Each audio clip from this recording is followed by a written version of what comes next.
Mask gloves ಇಲ್ಲದೆ ಏನು ಆಡಳಿತ ಮಾಡ್ತೀರಾ ಇಲ್ಲಿ? ಆರೋಗ್ಯ ಸಿಬ್ಬಂದಿಗೆ ಬೇಕಾದ ಸವಲತ್ತು ಕೊಡೋಕೆ ನಿಮ್ಮಿಂದ ಆಗಲ್ವಾ? ಅಷ್ಟು ಕಾಮನ್ ಸೆನ್ಸ್ ಇಲ್ಲದೆ ಏನು ಮಾಡ್ತೀರಾ ನೀವು ಇಲ್ಲಿ? ನಿಮ್ಮ ಯಾವುದೇ ಸಮರ್ಥನೆ ನನಗೆ ಬೇಡ. ಸಂಜೆಯ ಒಳಗೆ ನನಗೆ ರಿಪೋರ್ಟ್ ಕೊಡಿ ಎಂದು ಜಿಲ್ಲಾಧಿಕಾರಿ ಸಹಿತ ಉಳಿದವರಿಗೆ ನೂತನ ಮುಖ್ಯಮಂತ್ರಿ ಬಸವರಾಜ ಬೊಮ್ಮಾಯಿ ಬಿಸಿಯನ್ನ ಮುಟ್ಟಿಸಿದ್ದಾರೆ. ಕೋವಿಡ್-19 ನಿಯಂತ್ರಣ ಸಂಬಂಧ ನಗರದ ಜಿಲ್ಲಾ ಪಂಚಾಯತ್ ಸಭಾಂಗಣದಲ್ಲಿ ನಡೆದಂತಹ ಸಭೆಯಲ್ಲಿ ಜಿಲ್ಲೆಯಲ್ಲಿ ಆರೋಗ್ಯ ಸಿಬ್ಬಂದಿ ಹಾಗೂ ಸವಲತ್ತು ಕೊರತೆಯ ಬಗ್ಗೆ ಚರ್ಚೆ ನಡೆಯಿತು. ಕಾಮನ್ ಸೆನ್ಸ್ ಇಲ್ಲದೆ ಏನ್ರಿ ಮಾಡ್ತೀರಾ ನೀವು ಇಲ್ಲಿ ಎಂದು ಜಿಲ್ಲಾಧಿಕಾರಿ ಅವರನ್ನ ತರಾಟೆಗೆ ತೆಗೆದುಕೊಂಡಿದ್ದಾರೆ. SRF ಫಂಡ್ ಇದು ಪಡೆದು ಇವತ್ತೇ ಖರೀದಿ ಮಾಡಿ, ಬೆಂಗಳೂರು ಬಿಟ್ಟು ಎಲ್ಲವನ್ನ ಇಲ್ಲೇ ಖರೀದಿಸಿ ಸಂಜೆ ನನಗೆ ರಿಪೋರ್ಟ್ ಮಾಡಿ ಎಂದರು. ನಂತರ ಜಿಲ್ಲಾ ಆರೋಗ್ಯಾಧಿಕಾರಿ ಡಾಕ್ಟರ್ ಕಿಶೋರ್ ಕುಮಾರ್ ಅವರದ್ದು, ಏನಯ್ಯ ನೀನು ಏನು ಮಾಡ್ತಾ ಇದೀಯಾ ಇಲ್ಲಿ ಅಂತ ಹೇಳು, ನಿನ್ನ ಹತ್ರ ಏನು ಸಮಸ್ಯೆ ಇದೆ ಅಂತ DC ಗಮನಕ್ಕೆ ತರೋಕೆ ಗೊತ್ತಿಲ್ವಾ? ಮೋಸ್ಟ್ ಸೀನಿಯರ್ ಹೆಲ್ತ್ ಆಫೀಸರ್ ಆಗಿದ್ರು ನೀನೇನು ನಿದ್ದೆ ಮಾಡ್ತಾ ಇದೀಯಾ? ಮಾಸ್ಕ್ ಗ್ಲೌಸ್ ಎಷ್ಟು ಕೊರತೆ ಇದೆ ಅನ್ನೋದು ಲೆಕ್ಕ ಇಡೋಕೆ ಆಗಲ್ವಾ ನಿನ್ಗೆ? ನಿಮ್ಮ ಯಾವುದೇ ಸಮರ್ಥನೆ ನನಗೆ ಬೇಡ, ಸಂಜೆ ಒಳಗೆ ನನಗೆ ರಿಪೋರ್ಟ್ ಕೊಡಿ ಎಂದು ಹಿಗ್ಗಾಮುಗ್ಗ ತರಾಟೆಗೆ ತೆಗೆದುಕೊಂಡ್ರು.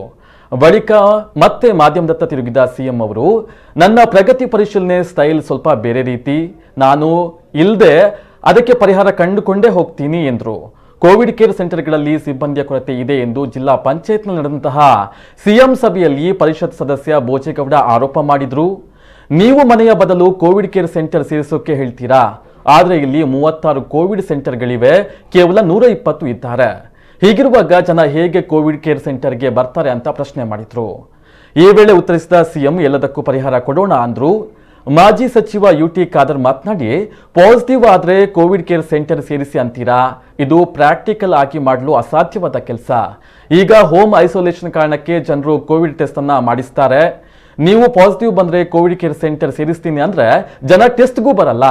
ನಾವು ಅವರನ್ನ ಕರೆದು ಟೆಸ್ಟ್ ಅನ್ನ ಮಾಡಿಸಿ ಜೈಲಿಗೆ ಹಾಕಿದ ಹಾಗೆ ಆಗುತ್ತೆ. ಅದಕ್ಕೆ ಭಯದಿಂದ ಬರಲ್ಲ.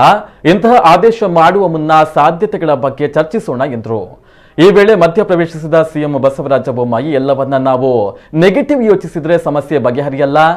ಲಾಕ್ಡೌನ್ ಪರಿಸ್ಥಿತಿ ಬರಬಾರ್ದು ಅಂತ ನಾವು ಈ ಕೆಲಸವನ್ನ ಮಾಡ್ತಾ ಇದ್ದೀವಿ. ಪಾಸಿಟಿವ್ ಬಂದವರ ಜೊತೆ ಲಾಕ್ಡೌನ್ ಆದ್ರೆ ಸಾಮಾನ್ಯರಿಗೂ ಕಷ್ಟ ಬರುತ್ತೆ. ಹೀಗಾಗಿ ಸೋಂಕು ತಗುಲಿದಾಗಲೇ ಕಟ್ಟುನಿಟ್ಟು ಮಾಡುವುದು ಸೂಕ್ತ ಎಂದರು.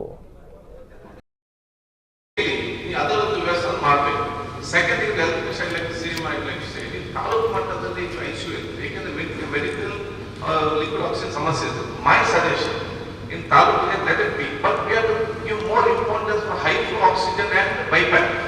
Where there we can see the second stage, the Taluk level is a Taluk level hospital. You are right. It's not a super specialty hospital. So now our ventilator and detention was just bypass. Additionally, you can shift that. That should be taken into consideration. Our lab technicians ಇದ್ದಾರೆ, they have to go to the field also. ನಮ್ಮಲ್ಲಿ ಏನಾಗಿದೆ, ಕೆಲವು ಕಡೆ ಒಂದು lab technician ಇರೋದು ಅಥವಾ ಅವ್ರು ಇದ್ದವ್ರು ಅಲ್ಲಿ ಬರುವಂತ 100 ಪೇಷಂಟ್ಸ್ ಡೈಲಿ ಇದ್ದಾರೆ, ಅವ್ರದ್ದು ಡೇಟಾ ತಗೊಂಡಿರ್ಬೇಕು. They can go to the field. So ಅಂತಂದ್ರೆ ನೀವು ಅಡಿಷನಲ್ ಒಂದೊಂದು ಲ್ಯಾಬ್ ಟೆಕ್ನಿಷಿಯನ್ಸ್ ಇಲ್ಲಿ ನೋಡಿಕೊಂಡು ನಾವು ಇವತ್ತು ಸ್ಯಾಂಕ್ಷನ್ ಮಾಡ್ಕೊಂಡು ತಗೊಳ್ಬೇಕು.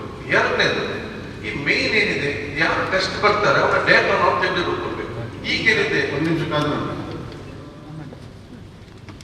ಮಾಸ್ಕ್ ಗ್ಲೌಸ್ ಇಲ್ಲ ಅಂತಂದ್ರೆ ಏನು ಅಡ್ಮಿನಿಸ್ಟ್ರೇಷನ್ ನಡೆಸ್ತೀರ ಸರ್? ನೋ,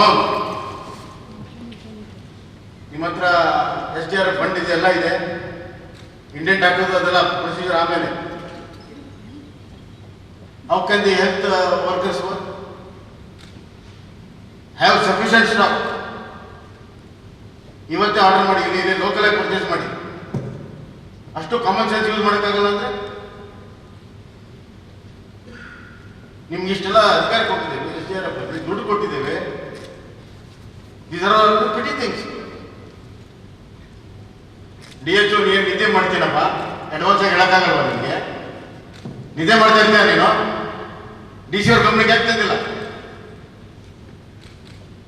ಇಲ್ಲಿ ಬಂದು ಉತ್ತರ ಕೊಡ್ತೀಯ. ಅವ್ರು ರೇಸ್ ಮಾಡೋ ಮಟ್ಟ ನಿಮ್ಗೇನು ಬುದ್ಧಿ ಇರಲಿಲ್ವಾ? ಏನ್ ಕೊಡ್ತಾ ಇದೆ ನಿಮ್ಗೆ? ಮಾಡೋ ಮನಸ್ಸಿಲ್ಲ ನಿಮ್ಗೆ. ನಿನಗೆ N95 ಮಾಸ್ಕ್ ಎಷ್ಟಿದೆ, ಎಷ್ಟು ಖರ್ಚಾಗ್ತಿದೆ ನನ್ಗೆ ಗೊತ್ತು. ಎಕ್ಸ್ಟ್ರಾ ಬೇಕಾಗುತ್ತೆ, ನಿಮ್ಮ ಬಾರ್ಡರ್ ಏರಿಯಾಗೆ ನಿಮ್ಗೆ ಖರ್ಚಾಗುತ್ತೆ, ಎಕ್ಸ್ಟ್ರಾ ಬೇಕು ನನ್ಗೆ ಗೊತ್ತು, ಅರ್ಥ ಆಗುತ್ತೆ. ರೈಲ್ವೆ ಸ್ಟೇಷನ್ ಮಾಡಕ್ಕೆ ಹೇಳ್ತೀವಿ, ಅದು ತಯಾರಿ ಮಾಡ್ಕೋಬೇಕಲ್ವಾ? ಅಷ್ಟು ಕಾಮನ್ ಸೆನ್ಸ್ ಇಲ್ವಾ ನಿಮಗೆ? ಈ ಸಣ್ಣ ಸಣ್ಣ ವಿಷಯಗಳನ್ನು ಇಲ್ಲಿ ನಾವು ಹೇಳ್ಬೇಕು ನಿಮಗೆ. ಆ ಗ್ಲೌಸ್ ಇಲ್ಲದೆ N95 ನೀನು ಕೆಲಸ ಮಾಡ್ತೀಯಾ?